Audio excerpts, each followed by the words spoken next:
Hi guys, good to see you today.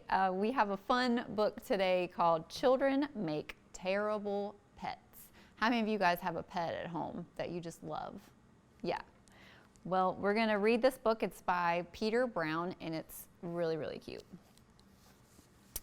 One morning, Lucy was practicing her twirls when she noticed she was being watched. This is Lucy. This little guy was watching her. Hello, who's there? I can smell you behind those bushes, so just come on out. Squeak!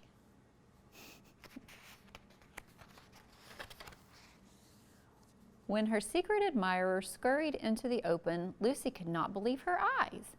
Oh my gosh, you are the cutest critter in the whole forest. Squeak!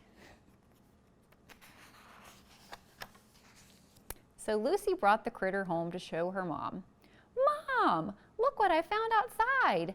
I call him Squeaker because he makes a funny sound. Squeak! See, isn't he the cutest? Can I keep him, please? Have you ever found a critter and asked to keep him? I feel like I have in my life. Lucille Beatrice Bear, don't you know that children make terrible pets? Aw, come on, Mom. Look how sweet he is. You won't be any trouble, will you, boy? Squeak! Oh, all right. You keep him on one condition. Squeaker is your responsibility. I will not take care of him for you. Thanks, Mom. Squeaker's going to be the best pet ever. You'll see. She's excited. Lucy and Squeaker were inseparable. They played together. They ate together. They napped together. Oh, that looks so comfy. Lucy and Squeaker did everything together, but it wasn't all fun and games. He was impossible to potty train. Squeak! She tried to get him to use a litter box. Squeak! He ruined the furniture. He looks like he's having fun though. He caused problems wherever he went.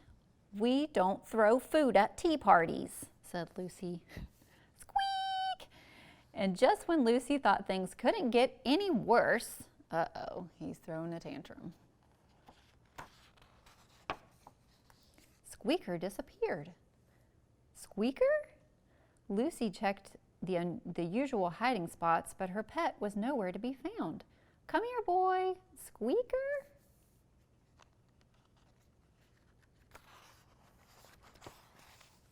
Squeaker, where are you? Oh, Lucy had almost given up hope when her sensitive nose caught a whiff of her Squeaker. Lucy followed Squeaker's scent this way and that across the entire forest until finally, oh, she's going to a house. She found Squeaker, but something had changed. Squeaker didn't seem like a pet anymore. Lucy knew what she had to do. See, Squeaker went back to his family. She said, "Goodbye, Squeaker." And Squeaker said, "Squeak." Notice his whole family says squeak, squeak, squeak, squeak, except the dog. The dog says woof. Squeaker belongs with his family. I guess some critters just aren't meant to be pets. I'm really gonna miss that little fella. Maybe it's all for the best. Lucy had a lot to think about on her walk home. By the end of the day, Lucy had learned one very valuable lesson. You were right, Mom. Children do make terrible pets. They really are the worst. The end. Uh-oh, Lucy found an elephant. Now she's gonna make the elephant her pet. Wonder if he's gonna cause as much trouble. All right, guys, as we can see, children make terrible pets, but we're gonna do an activity that should be lots of fun where you can make your own pet. So we just read a really funny book called Children Make Terrible Pets, and that's true, children aren't pets. But you can make up some little fun pets at home. I've made two little fun pets or critters using old socks. So if you have any socks that you've outgrown or don't use anymore, this is a great way to repurpose them. So I'm going to use this fuzzy sparkly sock for this.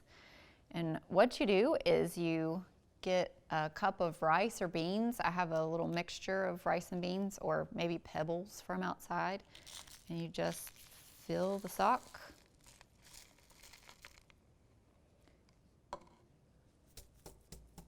Shake them down a little bit. Then you want to seal the rice and beans up in the sock. So I have some rubber bands. You can use string too. That works. I like to fold down the top to make a little hat for my critter. But if you want to cut the sock and make like crazy looking hair, you can do that too. Lots of fun. All right, so since my sock is a dark color, sometimes you can use Sharpie if you don't have googly eyes or different things to make a little face for your friend. Like with this lighter sock, I was able to use the Sharpie to make his little eyes and nose and eyebrows. But since my sock is darker, I'm going to use some wiggly eyes, these little things. So I'm just going to glue some wiggly eyes on his face, bring him to life.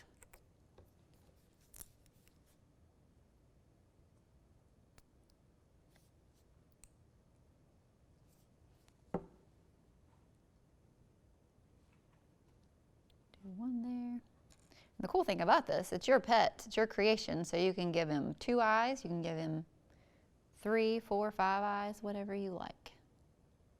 We're going to stick with 2 for this guy. And here's the fun part. So now I have some pipe cleaner, which makes excellent arms and legs.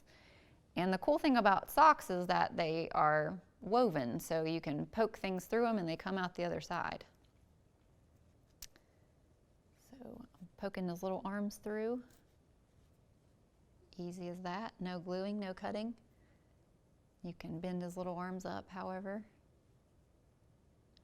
You can do the same thing with his legs. If you want to give it some legs,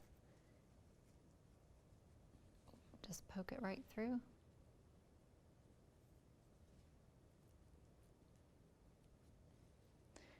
Bring him down. If you want to add a mouth or whatever, if you want to put little spikes in for his hair, whatever you can do, that just your imagination is your guide. So this is the basic way to take an old sock and turn it into a little fun pet for you to carry around with you. All right, guys, if you all make some little sock pets, we would love to see what you make. So please feel free to show us some of the pictures of some of your creations, and we hope to see you soon.